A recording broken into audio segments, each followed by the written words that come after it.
Super star Rajinikanth அவர்களோட Jailer படம் வந்து தொடர்ந்து நிறையா சாதனைகளை முறியடிச்சிட்டு வருது. அது மட்டும் இல்லாமல் முக்கியமான சாதனையான பாகுபலியோட லைஃப் டைம் ரெக்கார்டை வெறும் 12 நாளில் முறியடிச்சிருக்கு. அது என்ன அப்படிங்கிறத இந்த வீடியோவில் தெளிவாக பார்ப்போம். இது இல்லாமல் ஜெயிலர் படத்தோட டோட்டல் ப்ராஃபிட் இதுவரையும் 12 நாள் ப்ராஃபிட் எவ்வளோ, அப்புறம் ஒவ்வொரு ஸ்டேட்லேயும் ஓவர்சீஸில் எவ்வளோ ப்ராஃபிட் வந்திருக்கு அப்படிங்கிறத பார்ப்போம். ஸோ அப்புறம் வந்து கதார் 2 அந்த படம் தொடர்ந்து பெரிய வசூல் எடுத்துகிட்டு இருக்கு.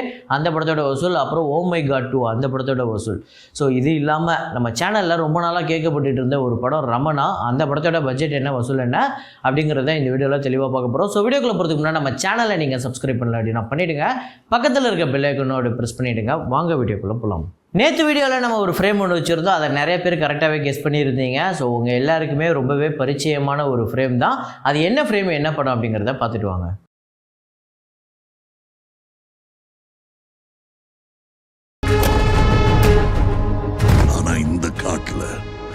யாரு எங்க எப்ப விடியல. ஸோ ஆமாங்க, உலகநாயகன் அவர்களோட விக்ரம் தான் இன்டர்வல் சீனில் நாயகன் மீண்டும் வராருன்னு ஒரு மாசுக்கு கழட்டுற அந்த லொக்கேஷனை மேலே டாப் வியூவிலேருந்து எடுத்திருப்பாங்க. அந்த ஃப்ரேமை தான் நேற்று நம்ம வச்சுருந்தோம். அதை கரெக்டாக எல்லாருமே சொல்லியிருந்தீங்க. ஸோ அதை கரெக்டாக சொன்ன முதல் 5 பேர் யார் அப்படின்னு பார்த்தீங்கன்னா மிஸ்டர் அகில் அகமது, அப்புறம் திருப்பதி திம்மராயன் அப்படிங்கிறவர், அப்புறம் யூசர்னு ஒருத்தர் இருக்கார், அவர் பேர் தெரில, ட்ரெண்ட்ஸ் லவ் பீட்ஸ்னு ஒருத்தருங்க இருக்காங்க, அப்புறம் ராஜா. இந்த 5 பேர் தான் வந்து முதல்ல சொல்லியிருக்காங்க. இது இல்லாமல் இன்றைக்கான ஃப்ரேமை பாருங்கள், கெஸ் பண்ணுங்கள். மேபி கொஞ்சம் டஃப்பாக இருக்கும்னு நினைக்கிறேன்.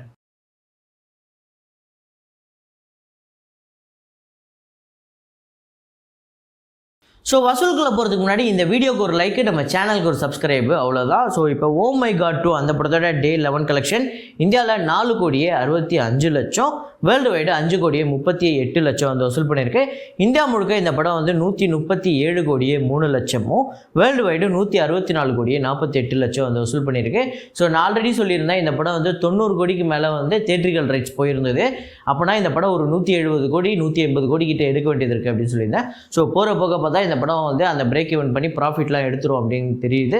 ஸோ அதை வரப்போகிற நாட்களில் பார்ப்போம். அதுக்கு அடுத்ததான் கதார் 2 அந்த படத்தோட Day 11 கலெக்ஷன் இந்தியாவில் வந்து 16,28,00,000 நேற்று 11வது நாள் வந்து வசூல் பண்ணியிருக்கு, திங்கட்கிழமை. அப்புறம் வேர்ல்டு வைடு 19,85,00,000. ஸோ இந்தியா முழுக்க 432,87,00,000 இந்தியாவில் இது வரையும் 11 நாள் கலெக்ஷன் பண்ணியிருக்கு. அப்புறம் வேர்ல்டு வைடு 502,95,00,000, 500 கோடிக்கு மேலே வசூல் பண்ணி ஒரு மிகப்பெரிய சம்பவத்தை பண்ணியிருக்குங்க இந்த கதார் 2. இந்த படம் வந்து வேறு லெவல் சக்கப்போட்டு போட்டு போயிட்டுருக்கு. அதுலேயும் முக்கியமாக இந்த படம் இந்தியாவில் தான் பெரிய ஹிட்டு. ஸோ ஓவர்சீஸில் பெரிய வசூல் எடுக்கல. அதாவது இப்போ எப்படி ஜெயிலர் எடுக்குது, பத்தான் எடுத்தது, அந்த மாதிரி ஒரு பெரிய வசூல் எடுக்கல. ஆனால் இந்தியாவில் மட்டுமே பெரிய வசூல் எடுத்திருக்கு. இந்தியாவில் பத்தானோட அந்த லைஃப் டைம் இந்தியாவோட கலெக்ஷனை பிரேக் பண்ணும் அப்படின்னு சொல்லப்படுது. அது வரப்போகிற நாட்களில் நம்ம பார்ப்போம். அப்புறம் ஜெயிலர் 12வது நாள் ஓவர்சீஸ் கலெக்ஷன் யூஎஸ்ஏல $104K $86 லட்சம், மலேசியாவில் 134K மலேசியன் ரிங்கிட் இது வந்து 24 லட்சம், ஆஸ்திரேலியாவில் 55,000 ஆஸ்திரேலியன் டாலர் வந்து கலெக்ட் பண்ணியிருக்கு 29 லட்சம், சிங்கப்பூரில் பார்த்திங்க அப்படின்னா 35K சிங்கப்பூர் டாலர் வந்து கலெக்ட் பண்ணியிருக்கு 21 லட்சம், ஸ்ரீலங்காவில் 18 லட்சம் வந்து வசூல் பண்ணியிருக்கு. இது நம்ம ஊர் காசுக்கு அந்த 4லேருந்து 5 லட்சம், ஸோ 4,80,000 அந்த மாதிரி வருது. ஸோ அப்புறம் யூகேயில் 47K UK பவுண்ட்ஸ் வந்து கலெக்ட் பண்ணியிருக்கு 50 லட்சம், கல்ஃப் கண்ட்ரீஸில் பார்த்திங்க அப்படின்னா 82K $, வந்து கலெக்ட் பண்ணியிருக்கு 68 லட்சம், ரெஸ்ட் ஆஃப் வேர்ல்டில் பார்த்திங்க அப்படின்னா 48K $, வந்து கலெக்ட் பண்ணியிருக்கு 40 லட்சம். டோட்டலாக பார்த்திங்க அப்படின்னா நேற்று மட்டும் 12வது நாள் வசூல் 371K $, இது வந்து 3,25,00,000 வருது. ஸோ அதுக்கு தான் ஜெயிலர் ஓவர்சீஸ் டோட்டல் கலெக்ஷன் யூஎஸ்ஏல 48,17,00,000, யூஎஸ்ஏல மட்டுமே 50 கோடி கிட்ட வந்து இந்த படம் வந்து வசூல் பண்ணியிருக்கு. மலேசியாவில் 18,28 லட்சம், ஆஸ்திரேலியாவில் 11,23 லட்சம், சிங்கப்பூரில் 13,91 லட்சம், ஸ்ரீலங்காவில் 2,88 லட்சம், யூகேயில் 13,08 லட்சம், கல்ஃப் கண்ட்ரீஸில் 34,39 லட்சம், ரெஸ்ட் ஆஃப் வேர்ல்டில் 28,74 லட்சம்.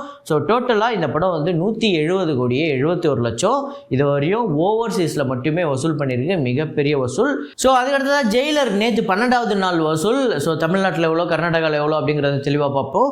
ஸோ டோட்டலாக வேர்ல்டு வைட் எவ்வளோ இருக்குது அப்படிங்கிறத பார்ப்போம். தமிழ்நாட்டில் 3,85,00,000, ஆந்திரா தெலுங்கானாவில் 1,45,00,000, கர்நாடகாவில் 1,02,00,000, கேரளாவில் 1,38,00,000, ரெஸ்ட் ஆஃப் இந்தியாவில் 18 லட்சம், ஓவர்சீஸில் 3,25,00,000. ஸோ டோட்டலாக வேர்ல்டு வைட் அப்படிங்கிறது 11,13,00,000. ஸோ 12வது நாளுமே வேர்ல்டு வைடு டபுள் டிஜிட்டில் வந்து கலெக்ட் பண்ணியிருக்கு இந்த படம். ஒரு மிகப்பெரிய மிகப்பெரிய கலெக்ஷன். ஸோ ஜெயிலர் படத்தோட டோட்டல் தமிழ்நாடு கலெக்ஷன் இதுவரையும் 151 கோடியே 88 லட்சமும், ஆந்திரா தெலுங்கானாவில் 57 கோடியே 81 லட்சமும், கர்நாடகாவில் 45 கோடியே 11 லட்சம், கேரளாவில் 36 கோடியே 51 லட்சம், ரெஸ்ட் ஆஃப் இந்தியாவில் 11 கோடியே 67 லட்சம், ஓவர்சீஸில் 170 கோடியே 71 லட்சம் வந்து வசூல் பண்ணியிருக்கு. ஸோ வேர்ல்டு வைடு 473 கோடியே 74 லட்சம் இந்த படம் வந்து இதுவரையும் டோட்டல் லைஃப் டைம் கலெக்ஷன் பண்ணியிருக்கு. ஒரு மிகப்பெரிய வசூல். நிறைய பேர் 500 crore போட்டுட்ருக்காங்க. ஸோ நம்மளுமே 500 crore கலெக்ஷன் ஆனதுக்கப்புறம் நம்மளும் 500 crore போடுவோம். ஸோ இப்போதைக்கு அந்த ப்ராஃபிட் டீட்டெயில் பார்ப்போம். ஸோ இந்த படத்தோட பட்ஜெட் பார்த்திங்க அப்படின்னா 190 கோடி. ஸோ இந்த படத்தோட தியேட்ரிக்கல் ரைட்ஸ் எவ்வளோக்கு போயிருக்கு அப்படின்னு பார்த்தீங்கன்னா 129 கோடிக்கு போயிருக்கு. இந்தியா ஷேர் பார்த்திங்க அப்படின்னா 163 கோடியே 61 லட்சம், ஓவர்சீஸ் ஷேரு 83 கோடியே 67 லட்சம். ஸோ டோட்டல் ஷேரு 247 கோடியே 28 லட்சம் வந்து இந்த படம் வந்து ஷேர் மட்டும் 12 நாளில் எடுத்திருக்கு. ப்ராஃபிட்டு 118 கோடியே 28 லட்சம் ப்ராஃபிட் வந்திருக்கு. அதாவது கொஞ்சம் யோசிச்சு பாருங்கள், 12 நாளைக்கு 118 கோடி ப்ராஃபிட்டு மட்டுமே. ஸோ எவ்வளோ பெரிய விஷயம். அப்புறம் ஒவ்வொரு ரீஜனில் எவ்வளோ வந்து ப்ராஃபிட் வந்திருக்கு, எவ்வளோ ஷேர் வந்திருக்கு அப்படிங்கிறத பார்ப்போம். ஸோ தமிழ்நாட்டில் 82 கோடியே 1 லட்சம் வந்து ஷேர் வந்திருக்கு. ஸோ 17 கோடியே 1 லட்சம் வந்து இந்த படத்துக்கு ப்ராஃபிட் கிடச்சிருக்கு. ஆந்திரா தெலுங்கானாவில் 31 கோடியே 21 லட்சம் வந்து ஷேர் வந்திருக்கு. 18 கோடியே 71 லட்சம் வந்து ஷேர் வந்திருக்கு. கர்நாடகாவில் 14 கோடியே 35 லட்சம் இந்த படத்துக்கு வந்து ப்ராஃபிட் கிடச்சிருக்கு. கேரளாவில் 13 கோடியே 71 லட்சம் வந்து ப்ராஃபிட் கிடச்சிருக்கு. ரெஸ்ட் ஆஃப் இந்தியாவில் 2 கோடியே 80 லட்சம் வந்து ப்ராஃபிட் கிடச்சிருக்கு. ஓவர்சீஸில் 51 கோடியே 67 லட்சம் வந்து ப்ராஃபிட் கிடச்சிருக்கு. ஸோ டோட்டலாக வேர்ல்டு வைடு ஷேர் அப்படிங்கிறது 247 கோடி, 120 கோடிக்கிட்டே இந்த படம் வந்து 12 நாளில் ப்ராஃபிட்டை மட்டுமே எடுத்திருக்கு. ஒரு மிகப்பெரிய சம்பவம் தாங்க, மிகப்பெரிய சம்பவம். ஸோ சாதாரண விஷயமே கிடையாது இவ்வளோ பெரிய ப்ராஃபிட் எடுக்கிறதுங்கிறது. அதுவும் வெறும் தேட்ரிக்கல் பிஸ்னஸில். இது வெறும் தேட்ரிக்கல் லாபம், தேட்ரிக்கல் பிஸ்னஸ்ஸு, தேட்ரிக்கல் ஷேரு நான் சொல்கிறது. இது இல்லாமல் ஓடிடி சேட்டலைட்லாம் அது தனி லாபம்.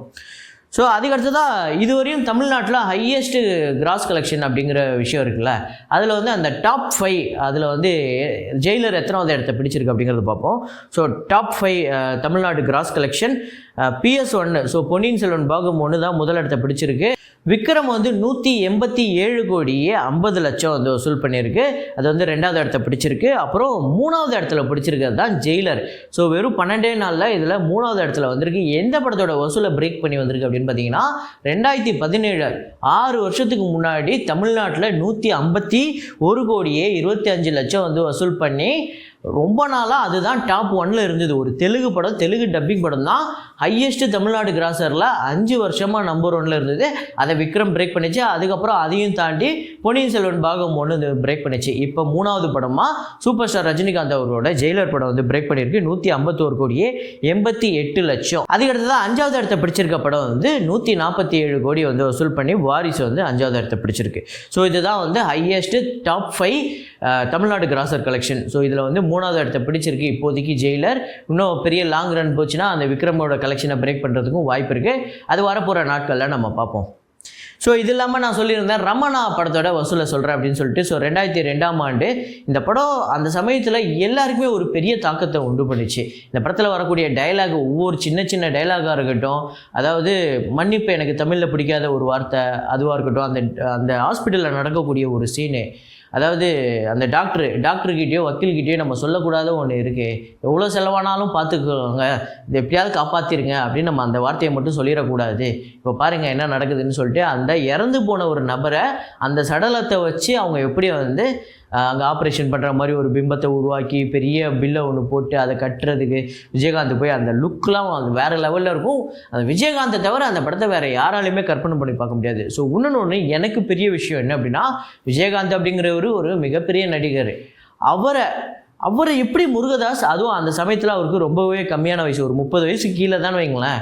ஏன்னா அதுவும் இல்லாமல் 2வது படம் வந்து எப்படி வந்து இந்த கதையை சொல்லி, சார் இந்த படத்தில் நீங்கள் ரொம்ப சட்டிலாக வந்து போகிறீங்க சார், ரொம்ப எந்த ஒரு பெரிய டைலாக்லாம் எதுவுமே கிடையாது, ரொம்பவே காமாக இருக்கீங்க, இப்படி தான் இருக்கீங்க, கடைசியில் கிளைமேக்ஸில் நீங்கள் சாக போகிறீங்க அப்படிங்கிறதெல்லாம் எப்படி வந்து விஜயகாந்த் அவர்கள்கிட்ட சொல்லி அதை வந்து அவர் வந்து சம்மதிக்க வச்சார் அப்படிங்கிறதே மிகப்பெரிய விஷயம். உண்மையிலே எனக்கு தெரிஞ்சு இந்த படத்தோட கிளைமேக்ஸ் தான் பெரிய தாக்கத்தை ஏற்படுத்திச்சுன்னு நினைக்கிறேன். ஏன்னா எவ்வளோ பெரிய மனுஷனாக இருந்தாலும் சரி, எவ்வளோ நல்லவங்களாக இருந்தாலும் சரி, நம்ம வந்து உயிருக்கு தான் பெருசாக இது பண்ணுவோம். ஏதாவது ஒரு வாய்ப்பு கிடைக்குமா, சாகிற ஒரு சூழ்நிலையில் கூட ஏதாவது ஒரு வாய்ப்பு கிடைக்குமா நம்ம உயிரோட வாழ்கிறதுக்கு அப்படின்னு தான் நினைப்போம். ஆனால் இந்த படத்தில் இருக்கக்கூடிய ஹீரோ அதாவது மன்னிப்பு அப்படிங்கிறது அவர் ஆரம்பத்துலேருந்தே அந்த டைலாக் சொல்லிகிட்டு இருப்பார். மன்னிப்பு அப்படிங்கிறது என்னோட அகராதியிலே கிடையாது, மன்னிப்புங்கிறது எனக்கு தமிழில் பிடிக்காத ஒரு வார்த்தை அப்படிங்கிறத அதை அவரோட லைஃப்லேயுமே அவர் வந்து அவருக்குமே அதை வந்து இது பண்ணிப்பார். மன்னிப்புங்கிறது எனக்கு தமிழ்லேயே பிடிக்காத வார்த்தை அப்படின்னு சொல்லி அந்த சிஎம் கிட்ட சொல்லி அதை வந்து இல்லை எனக்கு தண்டனை கொடுங்க, இல்லைனா நானே ஒரு முன்னுதாரணமாயிருவேன் அப்படின்னு சொல்லிட்டு அந்த கடைசி அந்த ஸ்பீச் இருக்குல்ல, அதெல்லாம் வேறு லெவல். உண்மையிலே இந்த படம் தமிழ் சினிமாவோட ஒரு முக்கியமான படம். அதுவும் விஜயகாந்தை தவிர வேறு யாராலையுமே இந்த படத்தை கற்பனை கூட பண்ணி பார்க்க முடியாது. கண்டிப்பாக எல்லாரோட ஃபேவரட் மூவியாக தான் இருக்கும். இந்த படத்தோட பட்ஜெட் பார்த்திங்க அப்படின்னா 4 கோடி. தமிழ்நாட்டில் மட்டுமே 20 கோடியே 70 லட்சம் வந்து வசூல் பண்ணியிருக்கு, ஒரு மிகப்பெரிய வசூல். அப்புறம் வேர்ல்டு வைடு 25 கோடியே 5 லட்சம். ஸோ ஷேர் பார்த்திங்க அப்படின்னா 13 கோடியே 65 லட்சம் ஷேர் வந்திருக்கு. இந்த படம் ஒரு biggest blockbuster. So AR Murugadoss அடுத்த கட்டத்துக்கு போனதுக்கு ஒரு முக்கியமான படம் இதுன்னு நினைக்கிறேன். ஸோ தீனா எந்த அளவுக்கு ஒரு பெரிய ஹிட்டோ அதோட ஒரு அடுத்த கட்டத்துக்கு, ஸோ தீனா வந்து ரமணா மாதிரி ஒரு அடுத்த கட்டத்துக்கு கொண்டு போச்சுன்னா முருகதாஸை ஒரு இந்தியாவோட ஒரு பிக்கெஸ்ட் டைரக்டர் அப்படிங்கிற ஒரு விஷயத்தை கொடுத்தது அப்படிங்கிறது ரமணான்னு நான் நினைக்கிறேன். ஸோ அதுக்கப்புறம் தான் அவர் கஜினி, அப்புறம் ஹிந்தி கஜினி அப்படின்லாம் சொல்லிட்டு நிறைய விஷயம் பண்ணார். ஸோ இந்த படம் உங்களுக்கு எத்தனை பேருக்கு ஃபேவரட் அப்படிங்கிறத சொல்லுங்கள். ஸோ இதே மாதிரி ஒரு வீடியோவில் இதே மாதிரி ஒரு கலெக்ஷன் ரிப்போர்ட்டில் மீண்டும் நான் உங்களை சந்திக்கிறேன். Signing off Rahman.